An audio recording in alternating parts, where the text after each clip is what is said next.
Hello friends, मैं पूजा। मेरे YouTube channel में आप सभी का स्वागत है। तो हेलो एवरीवन, आप सभी कैसे हैं? Good morning. आई थिंक आप सभी बढ़िया होंगे। तो हमने सीरीज का आपका 3 पार्ट हमने पढ़ा दिया आपको। चौथा आज हम लेके चलेंगे। तो आज हम चौथा पार्ट को पढ़ते हैं। और चैनल को लाइक शेयर सब्सक्राइब कर लिया करिए और लोगों में शेयर भी किया करिए ताकि हमारे कंटेंट दूसरों तक भी पहुंच जाए। तो चलिए हम देखते हैं। आज क्वेश्चन नंबर 1 से देखते हैं और फटाफट से हम 20 क्वेश्चन लेके चलते हैं। जैसा कि आपको पता है कि हम 500 की सीरीज को लेके चल रहे हैं, तो आप सभी पढ़िएगा। तो चलिए देखते हैं क्वेश्चन नंबर 1 क्या है। डैश के अतिरिक्त बुद्धि के निम्नलिखित पक्षों को स्टर्नबर्ग के त्रितंत्र सिद्धांत में संबोधित किया गया।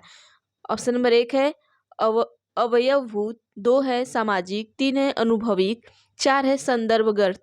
तो आप सभी फटाफट से इसका आंसर दीजिएगा कि आंसर क्या होगा आपका। तो चलिए देखते हैं यहाँ पे आंसर क्या होगा। आपका आंसर होगा ऑप्शन नंबर 2 सामाजिक। तो देखिए यहाँ पे क्या होता है, जो हमारे स्टर्नबर्ग जी है उन्होंने क्या किया है, बुद्धि का त्रितंत्र क्या किया सिद्धांत को प्रस्तुत किया है। बुद्धि के त्रितंत्र त्रितंत्र सिद्धांत को उन्होंने प्रस्तुत किया है। और इस त्रितंत्र सिद्धांत के 3 उप सिद्धांत है आपके।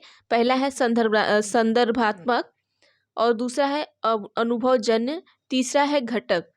ठीक है, हम लिख देते हैं संदर्भात्मक। ठीक है, दूसरा आप लिखिएगा, दूसरा आपका है अनुभवजन्य। दूसरा आप लिख लीजिएगा अनुभवजन्य। ये उप सिद्धांत आपके हैं इन्होंने दिया था। और तीसरा आपका है घटक उप सिद्धांत। ठीक है, तो चलिए हम नेक्स्ट देखते हैं। क्वेश्चन नंबर 2 देखते हैं क्या पूछ रहा है हमारा। हावर्ड गार्डनर का बुद्धि का सिद्धांत डैश पर बल देता है। ऑप्शन नंबर 1 है सामान्य बुद्धि, 2 है विद्यालय में आवश्यक समान योग्यताओं, 3 है प्रत्येक व्यक्ति की विलक्षण योग्यताओं, 4 है शिक्षार्थियों में अनुबंधित कौशलों। तो फटाफट से उत्तर आप बताइएगा हमें। फटाफट से उत्तर बताइएगा कि इसका आंसर क्या होगा। और आप सभी क्वेश्चन को सॉल्व किया करिए और मेरे आंसर बताने से पहले सॉल्व किया करिए, और उसे हमें कमेंट बॉक्स में आप हमें अपना मार्क्स मेंटेन करके बताया करिए कि 20 में से आपने कितना मार्क्स पाया है। ठीक है, तो चलिए हम देखते हैं कि इसका आंसर क्या होगा। इसका होगा आंसर ऑप्शन नंबर 3। क्या होगा आपका? ऑप्शन नंबर 3 इसका आंसर होगा। तो चलिए देखते हैं ऑप्शन नंबर 3 में क्या है। प्रत्येक व्यक्ति की विलक्षण योग्यताओं, मतलब कि यहाँ पे क्या है, जो हावर्ड गार्डनर का बुद्धि का सिद्धांत है उन्होंने क्या कहा है, ये किस पे बल देते हैं, विलक्षण योग्यताओं पे बल देते हैं। और इनका ये कहना है कि जो बुद्धि है हमारी वो एक तत्व नहीं है, क्या होती है, बल्कि अनेक प्रकार की होती है। इनका कहना है कि बुद्धि एक तत्व की नहीं है, ये अनेक प्रकार की होती है। तो इन्होंने ये भी कहा है कि बुद्धि जो है एक दूसरे से क्या करती है, स्वतंत्र कार्य करती रहती है। ठीक है, तो चलिए हम देखते हैं क्वेश्चन नंबर 3 देखते हैं क्या है हमारा। क्वेश्चन नंबर 3 है थ प च ध्वनियाँ है। ऑप्शन नंबर 1 है रूपीम, ऑप्शन नंबर 2 है लेखीम, ऑप्शन नंबर 3 है बंदीम, ऑप्शन नंबर 4 है स्वनिम। तो फटाफट से आंसर बताइएगा क्या होगा यहाँ पे। फटाफट से बताइएगा क्या होगा। तो हम चलिए देखते हैं कि इसका आंसर क्या होगा। तो इसका आंसर होगा स्वनिम, ऑप्शन नंबर 4। इसका आंसर क्या होगा? ऑप्शन नंबर 4 स्वनिम होगा। तो हम आइए यहाँ स्वनिम के बारे में कुछ देख लेते हैं। देखिए, हिंदी में स्वनिम में 2 स्तर होते हैं। पहला जो आपका होता है वो होता है कंटेंट। पहला क्या होता है आपका? कंटेंट। और दूसरा जो होता है आपका वो होता है एक्सप्रेशन। एक्सप्रेशन, ठीक है, एक्सप्रेशन लिख लीजिएगा। ये दूसरा हो गया एक्सप्रेशन। अब इसमें देखिए स्वनिम क्या करता है और एक्सप्रेशन क्या करता है, तो यहाँ पे हम देख लेते हैं। जो आपका ये स्वनिम है, जो मतलब स्वनिम को हम कथ्य भी कहते हैं। हिंदी में हम इसको कथ्य बोल सकते हैं। सॉरी, जो कंटेंट है इसको हम हिंदी में क्या कहते हैं, कथ्य भी बोल सकते हैं। तो यहाँ पे जो कथ्य है वो भाषा का क्या करता है, लक्ष्य होता है। ये क्या होता है, भाषा का लक्ष्य होता है। और जो हमारा एक्सप्रेशन होता है वो क्या होता है कि जो एक्सप्रेशन होता है वो एक तरीके से आप समझ लीजिए कि अभिव्यक्ति करना, मतलब कि अभिव्यक्ति पक्ष कहने को, मतलब कि कहने का क्या होता है, एक साधन होता है। ये आप किसी को कुछ कहते हैं तो वो एक्सप्रेशन, मतलब कि ये एक साधन होता है कहने का। और जो हमारा ये अभिव्यक्ति होती है, यही हमारा कितना होता है, इसी की जो मूलभूत इकाई होती है 2 तरह की होती है। ठीक है, जो हमारा एक्सप्रेशन होता है, एक्सप्रेशन, आप सभी ध्यान से सुनिएगा। एक्सप्रेशन जो होता है इसी की क्या होती है कि 2 इकाई होती है, ठीक है, 2 इकाई होती है। पहला क्या होता है आपका, पहली इकाई होती है स्वनिम, ठीक है, और दूसरी इकाई आपकी इसमें होती है रूपीम, ठीक है। तो जो स्वनिम हमारी होती है, इसी की जो ध्वनियाँ हैं वो क्या है, थ प च, इसी की ध्वनियाँ क्या है, थ प च, ठीक है। इसकी जो एक्सप्रेशन है, एक्सप्रेशन की 2 इकाई है, रूपीम और स्वनिम की ध्वनियाँ क्या है, थ प च। तो चलिए हम देखते हैं नेक्स्ट क्वेश्चन। नेक्स्ट क्वेश्चन हमारा है क्वेश्चन नंबर 4 है, कक्षा में जेंडर रूढ़िबद्धता से बचने के लिए शिक्षकों को, ऑप्शन नंबर 1 है, लड़के लड़कियों को एक साथ अपारंपरिक भूमिकाओं में रखना चाहिए। 2 है, अच्छा लड़का अच्छा लड़की कहकर शिक्षार्थियों को अच्छे कार्य में सराहना करनी चाहिए। 3 है, कुश्ती में भाग लेने के लिए लड़कियों को निरुत्साहित करना चाहिए। 4 है, लड़कों को जोखिम उठाने के निर्भीक बनने के लिए प्रोत्साहित करना चाहिए। तो फटाफट से आंसर बताइएगा, इसका आंसर क्या होगा। तो ये हम देखते हैं इसका आंसर क्या होगा। देखिए, लड़कों को जोखिम उठाने को निर्भीक बिल्कुल नहीं। देखिए क्या पूछा, जेंडर रूढ़िबद्धता। हमने आपको बताया था जेंडर रूढ़िबद्धता में क्या है, आप कभी भी किसी एक को बहुत ज़्यादा अहमियत नहीं देंगे कि नहीं लड़का है तो लड़के को ही दे और लड़की है तो लड़की को दे, दोनों को क्या करेंगे, बराबर का दर्जा देंगे। लड़का हो चाहे लड़की हो, दोनों को बराबर का दर्जा देना है रूढ़िबद्धता में। तो यहाँ पे देखिए लड़कों को जोखिम उठाने, क्योंकि यहाँ स्पेशल लड़कों को ही बोला गया, तो ये गलत होगा। तीसरा है, कुश्ती में भाग लेने के लिए लड़कियों को निरुत्साहित करना, मतलब यहाँ स्पेशल देखिए लड़कियों को ही निरुत्साहित किया गया है, तो गलत है। दूसरा क्या है, अच्छा लड़की अच्छा लड़का कहकर शिक्षार्थियों को अच्छे कार्य का सराहना करना, ये भी गलत है कि हम उसे अच्छा कहकर लड़कियों की मतलब कि किसी एक की सराहना करें। तो ऑप्शन नंबर 1 हमारा बिल्कुल सही होगा कि लड़कों लड़कियों को एक साथ अपारंपरिक भूमिकाओं में रखना, मतलब कि एक साथ, मतलब कि लड़का लड़की में कोई मतभेद नहीं होना चाहिए, ठीक है। तो चलिए हम देखते हैं क्वेश्चन नंबर 5। क्वेश्चन नंबर 5 हमारा क्या है, विद्यालयों को किसके लिए व्यक्तिगत विभिन्नताओं को पूरा करना चाहिए। ऑप्शन नंबर 1 है, व्यक्तिगत शिक्षार्थियों के मध्य खाई को कम करने के लिए। बी है, शिक्षार्थियों के निष्पादन और योग्यताओं को समान करने के लिए। सी है, यह समझने के लिए कि क्यों शिक्षार्थी सीखने के योग्य या अयोग्य है। डी है, व्यक्तिगत शिक्षार्थियों को विशिष्ट होने की अनुभूति कराने के लिए।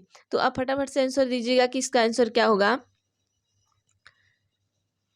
फटाफट से बताइए आंसर क्या होगा। चलिए हम देखते हैं कि इसका आंसर क्या होगा। देखिए, व्यक्तिगत शिक्षार्थियों के मध्य खाई को कम करने के लिए बिल्कुल नहीं, व्यक्ति विभिन्नता को पूरा करने के लिए कोई इसका ये नहीं है। और दूसरा क्या है, शिक्षार्थियों के निष्पादन और योग्यताओं को समान करने के लिए, ये भी नहीं होगा, ठीक है। यह समझने के लिए कि क्यों शिक्षार्थी सीखने के योग्य या अयोग्य हैं, तो ये सही लग रहा है। आइए हम देखते हैं ऑप्शन नंबर 4 में क्या है, व्यक्तिगत शिक्षार्थियों को विशिष्ट होने की अनुमति कराना, बिल्कुल नहीं।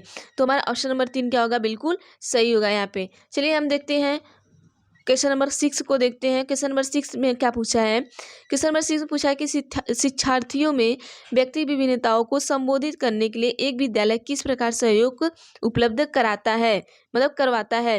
ऑप्शन नंबर 1 है, बाल केंद्रित पाठ्यचर्या का पालन करना और शिक्षार्थियों को सीखने के अनेक अवसर उपलब्ध कराना। 2 है, शिक्षार्थियों में व्यक्ति विभिन्नताओं को समाप्त करने के लिए हर संभव उपाय करना। 3 है, धीमी गति से सीखने वाले शिक्षार्थियों को विशेष विद्यालयों में भेजना। 4 है, सभी शिक्षार्थियों के लिए समान स्तर की पाठ्यचर्या का अनुगमन करना। तो यहाँ पे आप सभी क्वेश्चन हमें आंसर बताइएगा कि आंसर क्या होगा। फटाफट से बताइएगा, 1 सेकेंड रुकिएगा। क्वेश्चन नंबर 6 का आंसर आप सभी बताइएगा कि इसमें आंसर क्या होगा आप सभी का।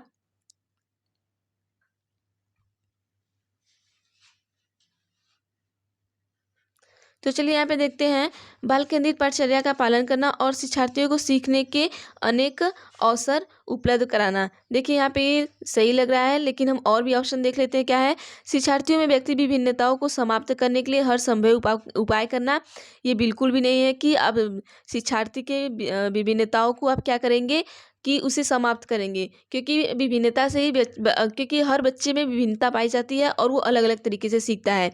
धीमी गति से सीखने वाले शिक्षार्थियों को विशेष विद्यालयों में भेजना, ये अभी आप बिल्कुल नहीं करेंगे कि बच्चा अगर धीमी गति से सीख रहा है तो आप किसी दूसरे विद्यालय में भेज देंगे, ठीक है। सभी शिक्षार्थियों के लिए समान स्तर की पाठ्यचर्या का अनुगमन करना। तो यहाँ पे देखिए ये जो है धीमी विद्यालयों में क्या कर सकते हैं, ये भी हम नहीं कर सकते हैं। तो हमारा जो बाल केंद्रित पाठचर्या का पालन, देखिए इसको भी गलत कर लीजिए, ठीक है।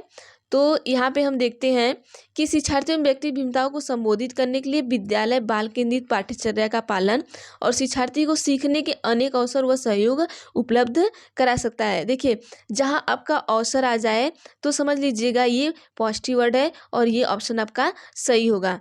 ठीक है, तो चलिए हम देखते हैं क्वेश्चन नंबर 7 देखते हैं क्या आपका सतत और व्यापक मूल्यांकन डैश पर बल देता है। ऑप्शन नंबर 1 है सीखने को सुनिश्चित करने के लिए व्यापक स्केल का निरंतर परीक्षण। 2 है सीखने की किस प्रकार अवलोकित रिकॉर्ड और सुधारा जाए इस पर। 3 है शिक्षण के साथ परीक्षाओं का सामंजस्य। 4 देखते हैं क्या है परीक्षाओं की अनावश्यक मतलब बोर्ड परीक्षाओं की अनावश्यकता पर। तो चलिए फटाफट से बताइएगा कि सतत और व्यापक मूल्यांकन बल देता है। सतत और व्यापक क्या होता है? सतत का मतलब हम आपको बता दें निरंतर, जो चीज़ें निरंतर चलती हैं वही हमारा क्या है सतत है। तो आंसर बताइएगा फटाफट से क्या होगा। तो चलिए हम यहाँ पे देखते हैं बोर्ड परीक्षाओं पे अनावश्यक क्या है मतलब कि बोर्ड परीक्षाओं पे अनावश्यकता ये बिल्कुल नहीं है कि हमारा ये मतलब कि सतत और व्यापक मूल्यांकन कहता है कि आप बोर्ड परीक्षाओं पे मतलब कि बार बार बोर्ड परीक्षाओं को कराइए, ऐसा कुछ ये नहीं कहता है। शिक्षण के साथ परीक्षाओं का सामंजस्य ऐसा भी ये कुछ नहीं कहता है कि आप हमेशा परीक्षाओं का सामंजस्य ही करना जरूरी है। सीखने को सुनिश्चित करने के लिए व्यापक स्केल पर निरंतर परीक्षण ऐसा भी ये नहीं कहता है। सतत और व्यापक मूल्यांकन कहता है कि सीखने को किस प्रकार अवलोकित रिकॉर्ड और सुधारा जाए। मतलब अगर एक आप सतत मूल्यांकन को देखेंगे तो वो लगातार क्या करता है बच्चों के सीखने पे कार्य को करता है कि बच्चे में क्या कठिनाइयाँ हैं, बच्चा किस प्रकार के सीख सकता है, किस प्रकार से नहीं सीख सकता है।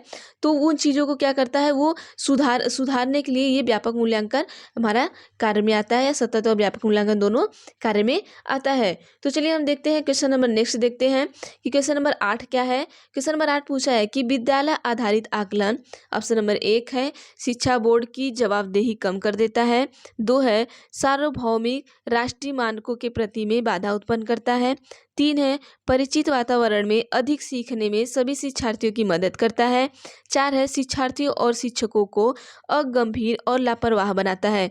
तो चलिए फटाफट से इसका उत्तर बताइएगा हमें कि क्या होगा। आप सभी विद्यालय आधारित आकलन बताइएगा क्या है हमारा। चलिए देखते हैं यहाँ पे कि शिक्षा बोर्ड को जवाबदेही कम करता है, ऐसा हमारा विद्यालय आधारित आकलन बिल्कुल नहीं करता है। सार्वभौमिक राष्ट्रीय मानकों की प्राप्ति में बाधा बिल्कुल नहीं उत्पन्न करता है। परिचित वातावरण में अधिक सीखने में सभी शिक्षार्थियों की मदद करता है, ये सही हो सकता है। हम नेक्स्ट भी देख लेते हैं। जैसा कि मैंने आपको बताया कि कभी भी एक क्वेश्चन को आप देखकर सही बिल्कुल नहीं मान सकते जब तक आप चारों क्वेश्चन नहीं पढ़ेंगे, क्योंकि ऐसा भी होता है कि कभी कभी हमारा एक क्वेश्चन सही होता है लेकिन उससे स्ट्रांग हमारा दूसरा क्वेश्चन होता है, तो वहाँ पे हमारा ऑप्शन गलत हो जाता है। तो चौथा भी हम देख लेते हैं। शिक्षार्थी और शिक्षकों को अगंभीर और लापरवाह बनाता है, बिल्कुल नहीं। तो यहाँ पे क्या होगा हमारा ऑप्शन नंबर 3 सही होगा। परिचित वातावरण में अधिक सीखने में सभी शिक्षार्थियों की मदद करता है। तो देखिए यहाँ पे मदद करना भी हमारा क्या एक पॉजिटिव वर्ड है, तो आप यहाँ से कर सकते हैं कि जैसे मदद करना हुआ ये सब चीज़ें आए तो आपका आंसर सही हो सकता है। तो चलिए हम देखते हैं क्वेश्चन नंबर 9 देखते हैं। सीखने की तत्परता डैश की ओर संकेत करता है। ऑप्शन नंबर 1 है शिक्षार्थियों का समान योग्यता स्तर। 2 है सीखने में सातत्य में शिक्षार्थियों का वर्तमान संज्ञानात्मक स्तर। 3 है सीखने के कार्य की प्रकृति को संतुष्ट करने। 4 है थार्नडाइक का तत्परता नियम। तो फटाफट से आप आंसर बताइएगा कि सीखने का तात्पर्य किसकी ओर संकेत करता है। क्वेश्चन नंबर 9 बताइएगा आप सभी। तो चलिए हम देखते हैं कि क्या करता है। शिक्षार्थियों का समान योग्यता स्तर बिल्कुल नहीं, ये योग्यता स्तर को नहीं प्रदर्शित संकेत करता है। सीखने के सत्यात्मक में शिक्षार्थियों का वर्तमान संज्ञानात्मक स्तर, ये सही हो सकता है, लेकिन हम ऑप्शन नंबर 3 भी देखते हैं। सीखने के कार्य की प्रकृति को संतुष्ट करने, ये थोड़ा बहुत सही मान सकते हैं लेकिन पूरी तरीके से सही नहीं है। थार्नडाइक का तत्परता का नियम बिल्कुल नहीं। तो यहाँ पे देखिए हमारा ऑप्शन नंबर 2 सबसे स्ट्रांग दिख रहा है, तो हम ऑप्शन नंबर 2 को सही लगाएंगे कि सीखने के सत्यात्मक में शिक्षार्थियों को वर्तमान संज्ञानात्मक स्तर। चलिए देखते हैं क्वेश्चन नंबर 10 क्या है आपका। क्वेश्चन नंबर 10 है एक शिक्षिका की कक्षा में कुछ शारीरिक विकलांगता वाले बच्चे हैं, निम्नलिखित में से उसके लिए क्या कहना सबसे उचित होगा। ऑप्शन नंबर 1 है पहिया कुर्सी वाले बच्चे हॉल में जाने के लिए अपने समवयस्क साथी बच्चों से मदद ले सकते हैं। 2, शारीरिक रूप से असुविधाग्रस्त बच्चे कक्षा में ही कोई वैकल्पिक गतिविधि कर सकते हैं। 3, मोहन खेल के मैदान में जाने के लिए आप अपनी बैसाखियों का प्रयोग क्यों नहीं करते। 4, पोलियोग्रस्त बच्चे अब एक गाना प्रस्तुत करेंगे। तो आप सभी से फटाफट से आंसर बताइएगा कि इसका आंसर क्या होगा। तो हम चलिए यहाँ पे देखते हैं, ऑप्शन नंबर 4 से देखते हैं कि पोलियोग्रस्त बच्चे एक सेकेंड रुकिएगा। पोलियोग्रस्त बच्चे एक गाना प्रस्तुत करेंगे। तो आप ऐसा बिल्कुल नहीं कहेंगे कि पोलियोग्रस्त बच्चे, क्योंकि यहाँ कहना उचित नहीं है ये। मोहन खेल के मैदान में जाने के लिए आप अपनी बैसाखियों का प्रयोग क्यों नहीं करते, आप ये बोल सकते हैं। शारीरिक रूप से असुविधाग्रस्त बच्चे कक्षा में ही कोई वैकल्पिक गतिविधि कर सकते हैं। आप ऐसा भी वहाँ पे नई वर्ड यूज करेंगे कि शारीरिक रूप से असुविधाग्रस्त बच्चे, क्योंकि वो वहाँ पे क्या होंगे, फिर डीमोटिवेट हो जाएंगे। तो आप ऐसे वर्ड को कभी यूज नहीं करेंगे।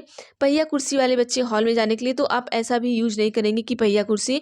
तो आप ऑप्शन नंबर 3 को बिल्कुल सही मान सकते हैं कि मोहन खेल के मैदान में जाने के लिए आप अपनी बैसाखियों का प्रयोग क्यों नहीं करते। तो चलिए हम देखते हैं क्वेश्चन नंबर 11 क्या है। क्वेश्चन नंबर 11 को देखते हैं कि डैश के अतिरिक्त निम्नलिखित सभी के कारक अधिगम अक्षमता उत्पन्न हो सकते हैं।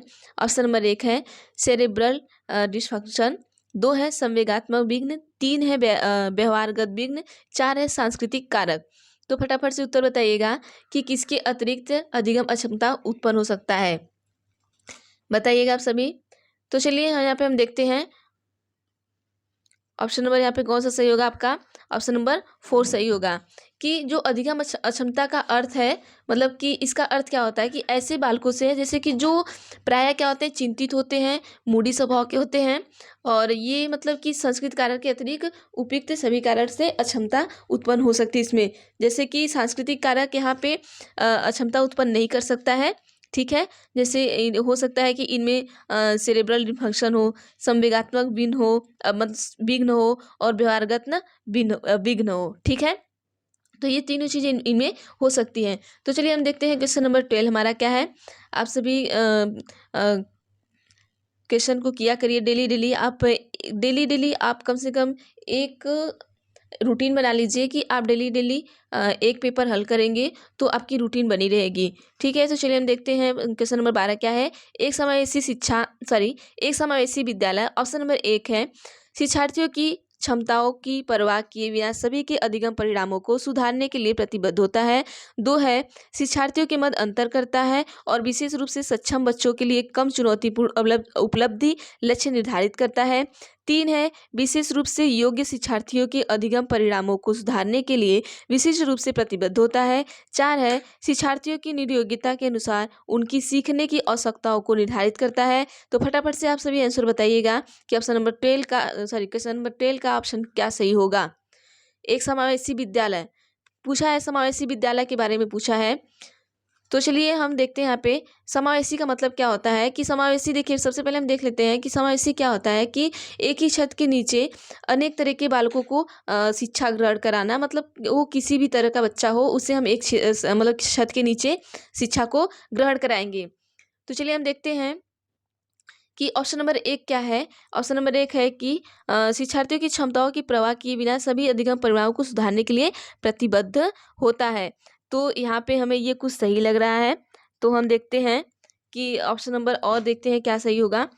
क्योंकि ये क्या कर रहा है, समावेशी शिक्षा का मतलब ही होता है कि किसी क्षमता का प्रवाह किए बिना वो एक छत के नीचे, मतलब बच्चा किसी भी तरीके का हो, बच्चा विकलांग हो, बच्चा मतलब विशिष्ट बालक हो या कोई भी बालक हो, वो ये परवाह नहीं करता कि बच्चा कैसा है और उसे शिक्षा प्रदान करता है। ऑप्शन नंबर 2 है शिक्षार्थियों के मध्य अंतर करता है। ये बिल्कुल भी नहीं होगा कि आप किसी भी शिक्षार्थी के मतलब कि बीच में अंतर प्रदान करेंगे, ठीक है। ऑप्शन नंबर 3 है विशेष रूप से योग्य शिक्षार्थियों के अधिगम परिणामों को सुधारने के लिए विशेष रूप से प्रतिबद्ध होता है। ऐसा तो हम नहीं कह सकते, ये थोड़ा बहुत सही हो सकता है लेकिन पूरी तरीके से सही नहीं है। और ऑप्शन नंबर 4 है कि शिक्षार्थियों की नियोग्यता। ऑप्शन नंबर 4 क्या दिया है कि शिक्षार्थियों की नियोग्यता कि, हाँ देखिए, शिक्षार्थियों की नियोग्यता के अनुसार उनके सीखने की आवश्यकताओं को निर्धारित करता है। ये देखिए ये भी थोड़ा बहुत सही है, लेकिन ऑप्शन नंबर 1 हमारा क्या है, सबसे ज़्यादा स्ट्रांग है, तो हम ऑप्शन नंबर 1 को सही मांगेंगे, ठीक है। ऑप्शन नंबर 1 को सही मानेंगे। अब देखिए देखते हैं कि ऑप्शन नंबर 13 क्या क्वेश्चन नंबर 13 हमारा क्या पूछता है। क्वेश्चन नंबर 13 पूछा है प्रतिभाशाली शिक्षार्थी को, ऑप्शन नंबर 1 है ऐसे सहयोग की आवश्यकता होती है जो सामान्यतः विद्यालयों द्वारा उपलब्ध नहीं कराए जाते। 2 है शिक्षक के बिना अपने अध्ययन को व्यवस्थित कर लेते हैं। 3 है अन्य शिक्षार्थियों के लिए अच्छे मॉडल बन सकते हैं। 4 है अधिगम निर्योग्य नहीं हो सकते। ऑप्शन नंबर अब कौन सा सही है आप ये बताइएगा। प्रतिभाशाली शिक्षार्थी के बारे में पूछा है तो फटाफट से बताइएगा क्या होगा। चलिए हम देखते हैं इसका आंसर क्या होगा। तो इसका आंसर यहाँ पे हम देख सकते हैं ऐसे सहयोग की आवश्यकता होती है जो सामान्य विद्यालयों द्वारा उपलब्ध नहीं कराए जाते। ये हमारा ऑप्शन सही होगा। और तो ये भी नहीं होगा, ये भी नहीं होगा, ये भी नहीं, तो ऑप्शन नंबर ए ही हमारा सही होगा। क्योंकि प्रतिभाशाली जो बालक होता है वो क्या होता है कि एक विद्यालय उसे मतलब कि ऐसा मतलब कि एक तरीके से समझ लीजिए कि जो प्रतिभाशाली शिक्षार्थी को ऐसे सहयोग की आवश्यकता होती है जो एक विद्यालय उसे बिल्कुल भी नहीं दे सकता। क्योंकि जैसे उस शिक्षार्थी को विषय के अतिरिक्त अन्य क्षेत्र में भी रुचि होती है, खेल हुआ, संगीत हुआ, कला हुआ, तो ये सब चीज़ें एक जगह उपलब्ध नहीं होती हैं। तो यहाँ पे हम ऑप्शन नंबर 1 को सही कर सकते हैं कि ऐसे सहयोग की उन्हें आवश्यकता होती है जो विद्यालय उन्हें उपलब्ध नहीं करा सकता। तो चलिए हम देखते हैं क्वेश्चन नंबर 14 क्या है। डैश के कारण प्रतिभाशालिता होती है। ऑप्शन नंबर 1 है आनुवंशिक रचना, 2 है वातावरणीय अभिप्रेरणा, 3 है 1 और 2 का संयोजन, 4 है मनोसामाजिक कारकों। तो चलिए ऑप्शन नंबर क्वेश्चन का आंसर बताइएगा आप सभी फटाफट से। तो चलिए हम यहाँ पे देखते हैं ऑप्शन नंबर 3 हमारा बिल्कुल सही होगा। तो हम क्वेश्चन नंबर 15 पे चलते हैं फटाफट से। हमारा 5 क्वेश्चन और बचा हुआ है, देख लेते हैं। बच्चों में सीखने और सुनने के लिए अधिगम योग्य वातावरण के लिए निम्नलिखित में से कौन कौन उपयुक्त है। ऑप्शन नंबर 1 है एक लंबे समय के लिए निष्क्रिय रूप से सुनना, 2 है निरंतर गृहकार्य देते रहना, 3 है सीखने वाले द्वारा व्यक्तिगत कार्य कराना, 4 है शिक्षार्थियों को कुछ या छूट देना कि क्या सीखना है और कैसे सीखना है। तो पूछा क्या है यहाँ पे आपको, आप आंसर बताइएगा, उसके बाद हम आपको इसका डिस्कशन करते हैं। चलिए यहाँ पे आंसर बताइएगा फटाक से। चलिए आइए हम देखते हैं ऑप्शन नंबर 1 से देखते हैं। एक लंबे समय के लिए निष्क्रिय रूप से सुनना, ऐसा बिल्कुल नहीं है। पूछा क्या आपको कि सीखने और सुनने के लिए, मतलब सीखना सुनना के लिए मतलब पूछा है। तो निरंतर कार्य देने से भी ऐसा कुछ नहीं होता है। सीखने वाले द्वारा व्यक्तिगत कार्य करना ऐसा भी नहीं है। शिक्षार्थियों को कुछ या छूट देना कि क्या सीखना और कैसे सीखना है। तो यहाँ पे ऑप्शन नंबर 4 सही होगा। जैसे हमने आपको बताया है कि जो हमारा बच्चा होता है वो राजा होता है, तो उसे पूरी छूट चाहिए, ठीक है। तो चलिए हम देखते हैं यहाँ पे क्वेश्चन नंबर 16 देखते हैं। गति कौशलों में अधिगम निर्योग्यता डैश कहलाती है। ऑप्शन नंबर 1 है डिस्प्रैक्सिया, 2 है डिस्कैल्कुलिया, 3 है डिसलेक्सिया, 4 है डिसएफेजिया, ठीक है। तो क्वेश्चन नंबर 16 का आंसर आप सभी बताइएगा। गति कौशल पूछा है, तो गति कौशल में क्या होता है, जो निर्योग्यता होता है हमारा डिस्प्रैक्सिया कहलाता है। क्या कहलाता है आपका, डिस्प्रैक्सिया कहलाता है। ऑप्शन नंबर 1 आपका बिल्कुल सही होगा। तो चलिए हम देखते हैं क्वेश्चन नंबर 17 देखते हैं। अधिगम निर्योग्यता, ऑप्शन नंबर 1 है स्थिर अवस्था है, 2 है एक चर अवस्था है, 3 है जरूरी नहीं कि कार्य पद्धति की हानि करे, 4 है समुचित निवेश के साथ सुधार योग्य नहीं होती है। तो अब फटाफट से आंसर बताइएगा इसका। क्वेश्चन नंबर 17 का आंसर बताइएगा क्या होगा। तो चलिए यहाँ पे देखते हैं जो हमारी अधिगम निर्योग्यता होती है वो क्या होती है, एक चर अवस्था होती है। तो चलिए देखते हैं नेक्स्ट क्वेश्चन देखते हैं। क्वेश्चन नंबर 18, डैश के अतिरिक्त निम्नलिखित समस्या समाधान की प्रक्रिया के चरण हैं। ऑप्शन नंबर 1 है समस्या की पहचान, 2 है समस्या का छोटे हिस्सों में बांटना, 3 है संभावित व्यक्तियों को खोजना, 4 है परिणामों की आशा करना। आप यहाँ पे खाली जगह की जगह इसमें ऑप्शन में से कोई भी एक ऑप्शन को आपको भरना है जो सही है। बताइएगा फटाफट से क्या होगा। तो चलिए देखते हैं कि जो हमारा अतिरिक्त निम्नलिखित समस्या समाधान प्रक्रिया चरण पूछा है, तो इसमें से समस्या की पहचान ये गलत, ठीक है, ये नहीं हो सकता है। दूसरा क्या है, समस्या को छोटे छोटे हिस्सों में बांटना, ये भी नहीं है। संभावित युक्तियों को खोजना, ये भी नहीं है। परिणामों की आशा करना, ठीक है।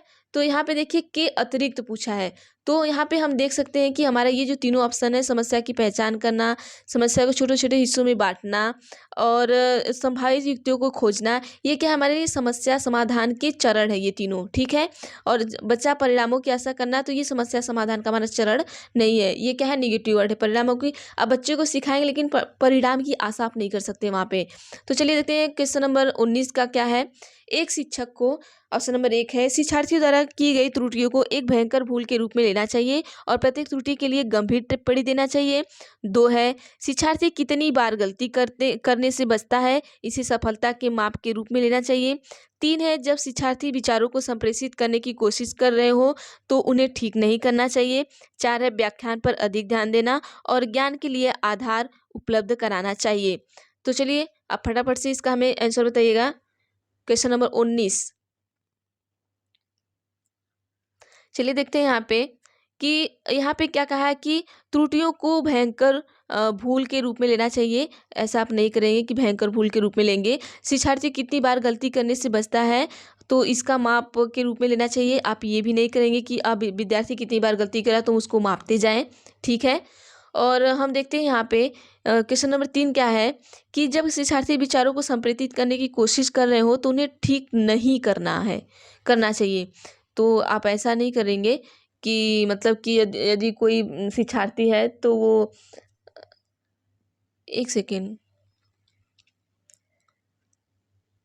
हाँ, चलिए यहाँ पे देख सकते हैं ऑप्शन नंबर 3 ही आपका सही होगा क्योंकि ठीक नहीं करना चाहिए मतलब कि व्याख्यान पहले चौथा देख लेते हैं आपका चौथा भी क्या है क्योंकि ऑप्शन इसमें से कोई एक ही सही हो सकता है।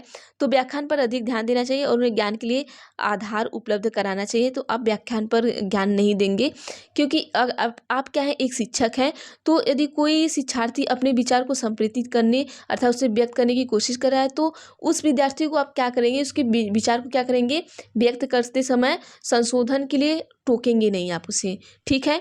तो यहाँ पे ऑप्शन नंबर हमारा 3 सही हो जाएगा कि किसी भी चीज़ को अगर बच्चा बता रहा है तो आप वहाँ पे बीच में टोक के उसे संशोधित नहीं करेंगे, उसे अपने से बोलने देंगे, ठीक है?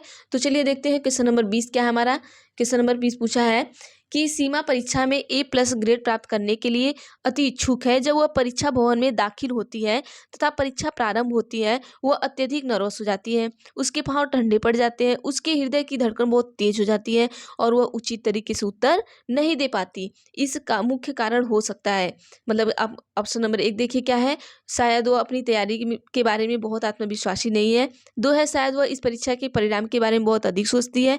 3 है, निरीक्षक शिक्षिका जो ड्यूटी पर है वह उसकी कक्षा अध्यापिका हो सकती हैं और वह स्वभाव में बहुत कठोर है। 4 है, शायद वह अकस्मात संवेगात्मक आवेग का सामना कर सकती है।